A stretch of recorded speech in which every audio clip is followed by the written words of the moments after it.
Ini dia pertunjukan dari kelompok Franz Kafka.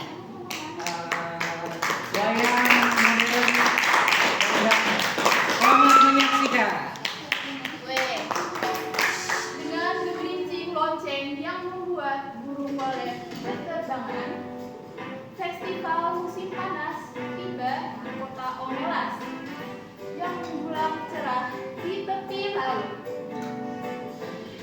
Kapal-kapal di pelabuhan berkilauan dengan bendera. Jalan-jalan dipenuhi rumah beratap merah dan dinding-dinding dicat terang. Di bawah deretan pepohonan, melewati taman luas dan gunung indah, prosesi bergerak dengan riang. Di utara dan barat, pegunungan berdiri di tengah lingkari Omelas. Puncaknya berkilau emas putih di terpa matahari pagi. Bendera-bendera di arena balap berkibar. Dan dalam kesunyian padang hijau, musik yang mengalun dari kota terdengar. Kadang menjauh, kadang mendekat, hingga akhirnya meledak menjadi detik lonceng sukacita. Beberapa berjalan nikmat, orang tua dalam jubah ungu cat dan abu-abu, para pekerja ahli yang terhormat, ibu-ibu ceria membawa bayi mereka sambil bercakap-cakap. Di jalan-jalan lain, musik bersentuh lebih cepat. Gong, tamborin, nyanyian, hingga prosesi itu berubah menjadi tarian. Anak-anak berlarian riang, suara tawa mereka naik setinggi burung di langit. Semua menuju ke ladang hijau, tempat anak-anak lelaki dan perempuan bertelanjang kaki gelap di kuda-kuda mereka. Sulai kuda dikepang pita perak dan emas, dunia mengembang, berinjik, bersemangat menatap satu sama lain. Omelas, bagaimana menggambarkannya? Tidak ada raja. Mereka tidak memelihara kuda, tidak mengurus pedang, tidak punya tentara, tidak punya polisi rahasia, tidak ada bom, tidak ada perang. Namun jangan kira mereka naif atau polos. Mereka cerdas, penuh gairah dan bahagia. Bahagia tanpa rasa bersalah. Mungkin kau membayangkannya terlalu manis, terlalu sempurna. Maka tambahkan apa yang kau suka. Kereta cepat yang membawa orang ke kota, musik liar di jalan, atau bahkan minuman manis yang memberi kilau pikiran. Ini indah dan penglihatan menakjubkan. Namun tidak membuat ketagihan. Semua boleh. Tapi satu hal yang pasti, orang-orang Omelas hidup dengan sukacita. Bukan kemurahan, bukan hasil peperangan. Sukacita ini murni, kemenangan karena hidup itu sendiri. Dan di kota itu tidak ada rasa bersalah sedikit. Sebagian besar arak-arakan telah tiba di padang hijau. Aroma masakan keluar dari tenda-tenda berwarna. Wajah anak-anak lengket manis dan tawa bergema di udara. Para pemuda dan gadis berkuda mulai berkumpul di garis start. Sementara seorang gadis membagikan bunga.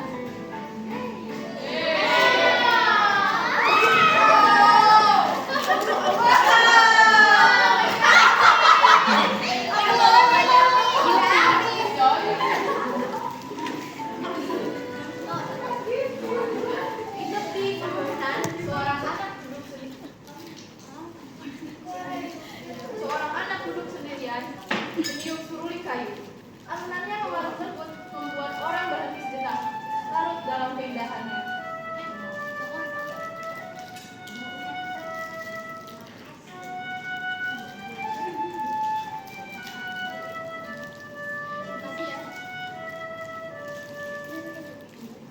Lalu sebuah trompet terdengar dari paviliun, tajam, melankolis, meluluh.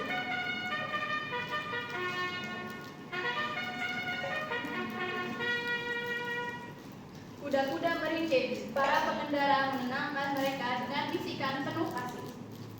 Kerumunan bergemuruh, bunga-bunga di tangan para penonton bergoyang tertiup angin. Festival musim panas dimulai. Apakah kau percaya? Apakah kau menerima kota ini, kegembiraan ini? Tidak? Maka biarkan aku menunjukkan satu hal lagi. Di ruang bawah tanah gelap dan lembab, hanya seukuran gudang satu, duduk seorang anak. Umurnya hampir 10 tahun, tapi tubuhnya kurus, perutnya buncit, kulitnya penuh luka. Ia telanjang, duduk di tanah kotor bersama ember berkarat dan velgong, benda yang ditakutinya. Pintu ruangan selalu terkunci, kadang orang-orang datang. Mereka membuka pintu, mengisi mangkuk bubur dan air dengan terbesar, lalu pergi lagi. Mereka tak pernah bicara, tapi anak itu masih mengingat sinar matahari, suara ibunya. Ia memohon dengan suara serak.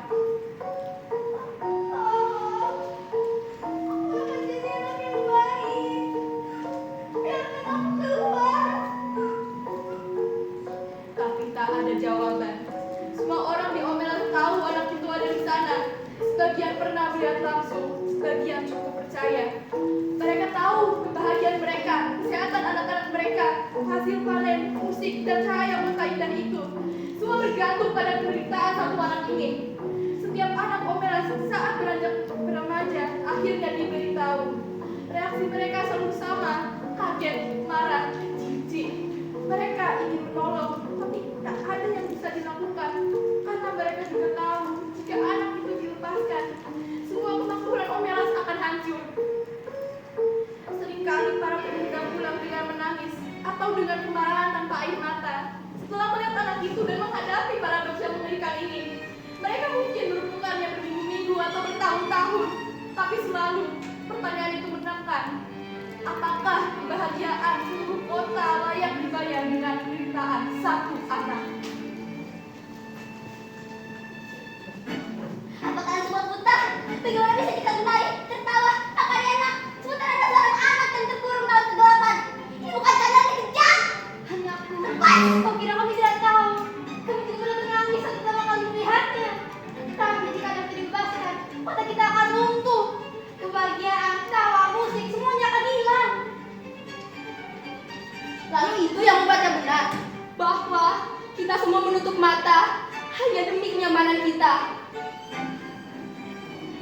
Lah, bagaimana mungkin kita menyebut diri kita bahagia? Kamu semua ingin berdiri atas penderitaan seorang anak. Apa artinya tawa, musik, dan cahaya itu bila sumbernya tangisan di ruang gelap? Kau bicara soal ada pilihan yang mudah. Anak itu terlalu rusak untuk mengenal kebahagiaan. Kalau jika memang ia dibebaskan, ia akan ketakutan, tersiksa di luar kegelapan yang ia jadikan rumah. Pernikahannya sudah tak bisa diperbaiki. Kalian masih muda, belum mengerti. Kota ini indah karena pengorbanan itu. Kalau ia dibebaskan, semua yang kita miliki akan lenyap. Kalian mau seorang masih menderita? Kamu masa? Tapi, bukankah satu nyawa pun juga berharga? Bukankah kita juga diajarkan bahwa setiap anak itu berhak dicintai? Bagaimana bisa kita tertidur lelap saat tahu ada satu yang gak pernah lihat matahari? Jangan naif, nak. Semua itu butuh pengorbanan. Apa kau pikir di luar sana lebih adil? Mereka punya uang di mana-mana. Miskinan, kelaparan, penderitaan yang jauh besar. Kita hanya menukar penderitaan seorang anak demi kebahagiaan yang lain. Itu pilihan yang bijak yang kita punya saat ini. Setidaknya ia bisa merasakan hangat matahari. Walau hanya sekali saja, tidak itu lebih baik daripada kami kotor itu. Kami kira kami juga gak mau itu. Tapi satu anak merasakan hangat matahari, ribuan anak lainnya akan kehilangan sinarnya. Kebaikan itu menjadi kejam dan menyakiti orang lain. Itu hanya alasan. Kalian menyebutnya keadilan, padahal kalian sebagai pengecut yang bersembunyi di balik logika. Memang kau benar, tentang anak itu merasakan runtuh. Semua kebahagiaan kita punya akan hancur. Kau boleh memilih marah, boleh memilih meronta, boleh memilih memojokkan kami, tapi kami yakin kamu akan mengerti seperti kami. Maafkan aku. Mungkin memang ini satu-satunya jalan yang benar.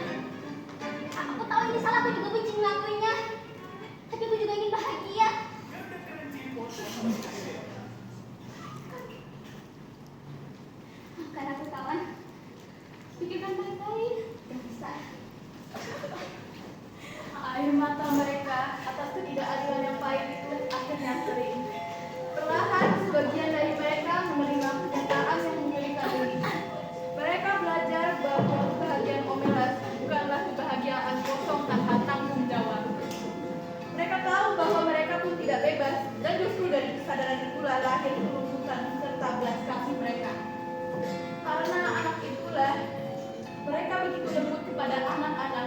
Mereka tahu bahwa jika simbalan itu tidak ada, merengek dalam kegelapan, maka anak-anak lain tidak akan bisa bernyanyi dan berlari di bawah sinar matahari pagi pertama musim panas. Namun, tidak semua bisa menerima. Kadang seorang anak muda atau bahkan orang tua yang jauh lebih tua memilih diam, lalu bangkit dan pergi. Mereka meninggalkan Romelas sendiri, tanpa tujuan, tanpa kembali.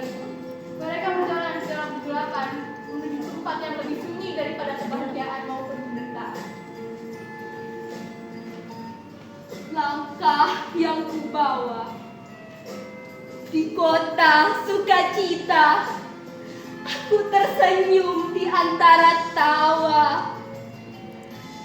Jalan-jalan yang ramai menyembunyikan bisik derita. Mereka bilang ini harga kebahagiaan,